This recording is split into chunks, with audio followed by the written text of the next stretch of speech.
नमस्कार मेरे प्यारे दोस्तों। जैसे कि आप सभी जानते हैं कि उत्तर प्रदेश पुलिस की कांस्टेबल की भर्ती निकल चुकी है। अगर आपका सपना भी है पुलिस की नौकरी करना, तो यह भर्ती आपके लिए साक्षात एक वरदान है।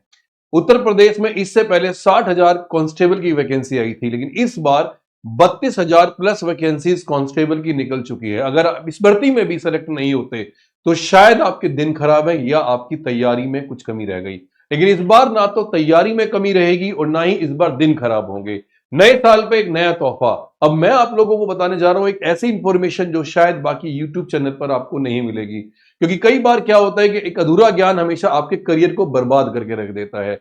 कास्ट सर्टिफिकेट के साथ साथ एज मैटर करती है, और सबसे इंपॉर्टेंट चीज कि एग्जाम भरते वक्त आप जो गलतियां करते हो वो गलतियां कैसे रोकी जाए। तो सबसे पहले मैं आप लोगों को बताता हूं कि इस कांस्टेबल की भर्ती के लिए सबसे इंपॉर्टेंट चीज आपके पास क्या होनी चाहिए। मेरे प्यारे दोस्तों, आपको यहां बोर्ड पे दिखाई दे रहा होगा कि आप उत्तर प्रदेश की भर्ती के लिए जो 2026 की जो डेट है वो 31 दिसंबर 2025 से फॉर्म शुरू हो चुके हैं और 30 जनवरी इसकी आखिरी डेट है। सबसे पहले तो आप इस डेट पे फोकस करना। दूसरी बात, आपकी जो न्यूनतम एज होनी चाहिए वो 18 साल होनी चाहिए। मेरे प्यारे बच्चों, जो अनरिजर्व्ड हैं उनकी एज होनी चाहिए मेरे प्यारे दोस्तों, यहां पर मेल 22 वर्ष लास्ट है, ईडब्ल्यूएस की लास्ट 25 एज है, ओबीसी 27 और एससी एसटी के लिए 30 साल लास्ट एज मानी जाएगी। मेरे प्यारे दोस्तों, जो अब ऊंचाई है जो अनरिजर्व्ड है उनके लिए 168 सेंटीमीटर और ओबीसी जो है उनके लिए 162 सेंटीमीटर, और जो सॉरी, और जो एससी है मेरे बच्चे उनके लिए 152। एसटी के लिए मेल 160 और मेरे बच्चे फीमेल के लिए 147 होनी चाहिए। टोटल पद 32,679 पद है मेरे बच्चे। आपको जो फिजिकल में रनिंग देनी है, क्योंकि आपको ये जानना जरूरी है कि यार मैं तैयारी करने जा रहा हूं, मेरे को करना क्या है। सॉरी, अब मेरे जुकाम हो गया है, मौसम खराब था।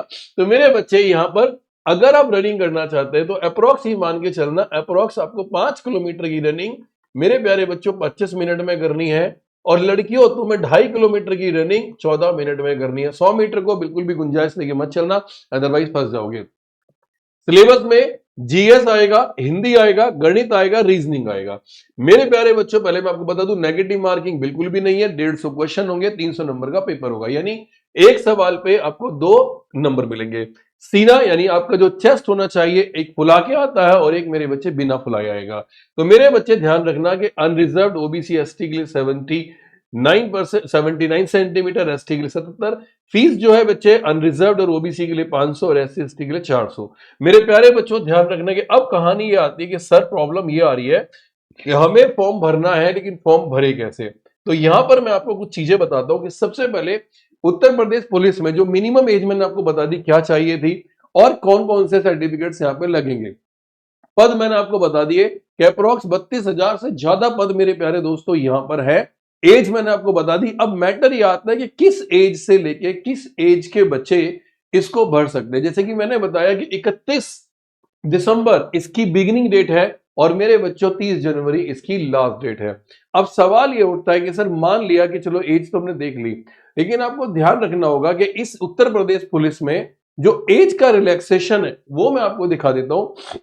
जो लिखा है कि पुरुष अभ्यर्थी 1 जुलाई 2025, मेरे बेटे इस लाइन को जरूर पढ़ना, 1 जुलाई 2025 को 18 वर्ष की आयु प्राप्त कर ली हो और 22 वर्ष की आयु प्राप्त ना की हो, अर्थात 2 जुलाई 2003 से पहले। यानी सीधा सीधा कहने का मतलब यह मेरे बच्चे, जो लोग 2 जुलाई 2003 के बीच में और 1 जुलाई 2007, यानी अगर मैं कहूं 2 जुलाई 2003 से लेके 1 जुलाई 2007 के बीच में जिन्होंने जन्म लिया है, जो मेल है, सिर्फ वही बच्चे इस फॉर्म को एलिजिबल है भरने के लिए। ध्यान रखना बेटा, ये सबसे इंपॉर्टेंट है। लड़कियों तुम्हारे लिए 1 जुलाई, ध्यान से 2 जुलाई 2000 सन 2000 से लेके और बेटा 1 जुलाई 2007 के बीच में आपकी डेट ऑफ बर्थ होनी चाहिए, तो आप इसके लिए है। बाकी ओबीसी एससी के लिए जो जो छूट दी गई है मेरे प्यारे बच्चों, आप वो भर सकते हैं। जैसे यहाँ साफ साफ लिखा हुआ है कि सबसे पहले एज की बात करते हैं।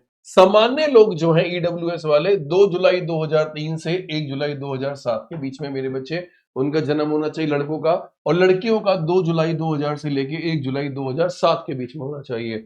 अब जो मेरे बच्चे एससी एसटी आते हैं, अब उसको देखिए मेरे बच्चे, यहाँ पर 2 जुलाई 1998 से लेके यहाँ पे अनुसूचित जो जातियां हैं, ये SC ST ये वाला कंसेप्ट है मेरे बच्चे, उनको 2 जुलाई 1998 से लेके 2007 तक। लेकिन मेरे प्यारे बच्चों जो OBC वाले बच्चे हैं 1998 से लेके 2007 तक उनको यहाँ पर रिलैक्सेशन मिला हुआ है। तो ये रिलैक्सेशन का फायदा उठाते क्यों नहीं मेरे भाई?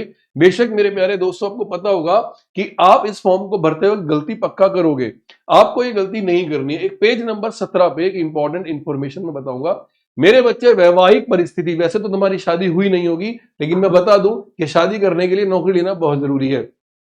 सेवा में किसी पद पर नियुक्ति के लिए ऐसा ऐसा व्यक्ति पात्र नहीं होगा जिसकी एक से अधिक पति पत्नियां जीवित हो, या ऐसा व्यक्ति पात्र नहीं होगा जिसने ऐसी व्यक्ति से विवाह किया हो जिसकी पहले से एक पति या पत्नी जीवित हो। यानी कुल मिला के यह है कि भैया एक्स्ट्रा मैरिटल अफेयर नहीं चलेगा, शादी लीगली नहीं होनी चाहिए। चक्कर चल रहा हो तो ऑब्वियसली वैलिड है, कोई दिक्कत नहीं है।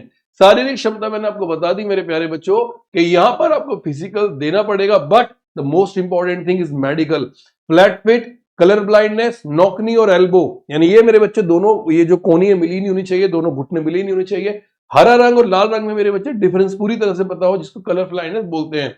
तो ये ध्यान रखना कि चिकित्सा तरीके से लेग्स फ्लैट, नॉकनी, बो legs, flat feet, varicose veins, दूर और निकट दृष्टि, कलर ब्लाइंडनेस नहीं होनी चाहिए। यानी आपकी आईज मेरे बेटे क्या होनी चाहिए? 6/6 की आईज होनी चाहिए। इसके लिए भैया हम बता रहे हैं, बहुत इंपॉर्टेंट चीज है आपके लिए। भर्ती की प्रक्रिया मेरे बच्चे आप लोगों को वैसे ही पता है, लिखित परीक्षा में मैंने बताया था कि जो अभ्यर्थी जिनको आवेदन पत्र मेरे बच्चे सही नहीं पाया गया, तो बता दूं कि वहां पर वो इलीगल माना जाएगा।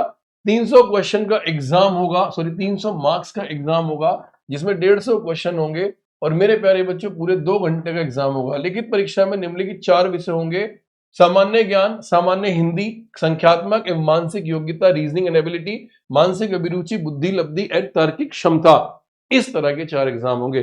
तो मुझे लगता है कि शायद आप इजीली पेपर क्लियर कर दोगे, बशर्ते यह है कि मेरे प्यारे बच्चों के आप इस एग्जाम को कितने अच्छे तरीके से कर रहे हो।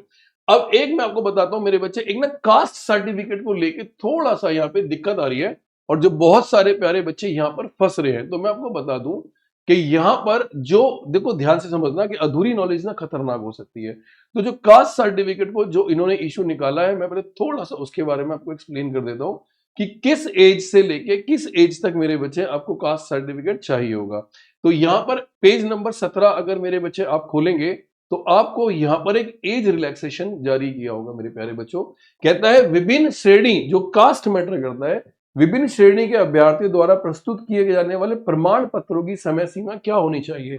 पता लगे कि आपका जो सर्टिफिकेट है OBC SC का वो गलत जगह आ गया, गलत डेट में बन गया, तो आप वहां पे फंस जाओगे। तो मेरे बच्चे पहले तो मैं आपको बताता हूं, अनुसूचित जाति का प्रमाण पत्र, जो पत्र संख्या ये लिखा है, दिनांक ध्यान सुनना कि क्या अनुरूप होना चाहिए, यानी दिनांक 17 दिसंबर 2014 के अनुरूप होना चाहिए। यानी किस तिथि से है इस बारे में कोई मेंशन नहीं किया गया। यानी आपके पास अगर मेरे प्यारे बच्चों SC ST का सर्टिफिकेट है तो उसकी कोई मेरे बच्चे लाइफ या उसकी टाइम ड्यूरेशन बिल्कुल भी नहीं, SC ST दोनों के लिए नहीं है। लेकिन मेरे प्यारे भाई, जो अगर आप OBC वाले बच्चे हो, तुम्हारे लिए तो पक्का पंगा होने वाला है। क्या होने वाला है मेरे प्यारे दोस्तों? तो जो OBC वाले बच्चे हैं मेरे बच्चे, अन्य पिछड़ा वर्ग प्रमाण पत्र, तो मैं बता दूं मेरे बच्चे ध्यान से समझना कि वित्तीय वर्ष 2025-26 का प्रमाण पत्र, जो कि दिनांक 1 अप्रैल 2025 से आवेदन पत्र जमा करने की अंतिम तिथि तक अवश्य निर्गत होना चाहिए। यानी 1 अप्रैल 2025 से अगर पुराना है तो आप उसके लिए वैलिड नहीं हो। यानी प्रमाण पत्र जारी होने की तिथि 1 अप्रैल 2025 के बाद की होनी चाहिए। मेरी बात समझ रहे हो? आवेदन पत्र जमा करने की अंतिम तिथि तक, यानी 30 जनवरी तक इसकी डेट होनी चाहिए। यानी एक मेरे भाई, अगर आपके पास पुराना OBC सर्टिफिकेट पड़ा है ना, तो उसे फाड़ के कूड़े के डब्बे में डाल दो, या उसको फिर रिन्यूअल करा लो, ये आपके लिए इंपॉर्टेंट माना जाएगा। EWS वर्क का मेरे भाई, कई लोग क्या करते हैं, गरीब बनने की कोशिश करते हैं, लेकिन वो गरीब होते नहीं है। अब गरीब नहीं है तो गरीब तो बना जा सकता है, लेकिन कागजों में, असली में नहीं। तो मेरे भैया उनके लिए भी बता दूं कि 1 अप्रैल 2025 से लेके आपके पास 30 जनवरी तक के बीच का ये सर्टिफिकेट बना होना चाहिए। अगर नहीं है सो प्लीज बनवा लो, क्योंकि बहुत इंपॉर्टेंट वैकेंसी है। 32-33 हजार वैकेंसी निकली है, तो शायद आप लोग इंपॉर्टेंट है। तो भैया हमने जो आपको बताया ना, आप इस चीज पे ध्यान दीजिए। हम कहे तुमसे, ये सबसे इंपॉर्टेंट है, कुछ नहीं करना है, 4 सब्जेक्ट स्ट्रॉन्ग करने हैं। सिर्फ 4 सब्जेक्ट। मेरे भाई छाती चौड़ी करके आपको फिजिकल देना है। रनिंग आप कर ही लोगे, मुझे पूरा विश्वास है उत्तर प्रदेश के वासी हो तुम, भाई साहब इसे उत्तम प्रदेश बना के छोड़ोगे। तो इस बार उत्तर प्रदेश पुलिस में जितना जोर लगा सकते हो लगा देना, खाली हाथ बिल्कुल मत आना, वरना फंसोगे बुरी तरह से। तो ये तुम्हारे लिए सबसे दमदार एक पेपर होगा जिसको आप करोगे। अगर आपको लगता है कि वीडियो अच्छी लगी हो तो शेयर जरूर करना, और कोई भी पुलिस की नौकरी को लेकर कोई भी सवाल अगर आपके मन में हो, तुम्हारा भाई हाजिर है, ex paramilitary officer Indrajit Sharma, जिसने 6 साल अपनी सर्विस गवर्नमेंट को दी है। तो मेरे प्यारे दोस्तों, उम्मीद है आप लोगों को वीडियो अच्छी लगी होगी। लाइक एंड सब्सक्राइब जरूर कर देना। जय हिंद मेरे दोस्तों।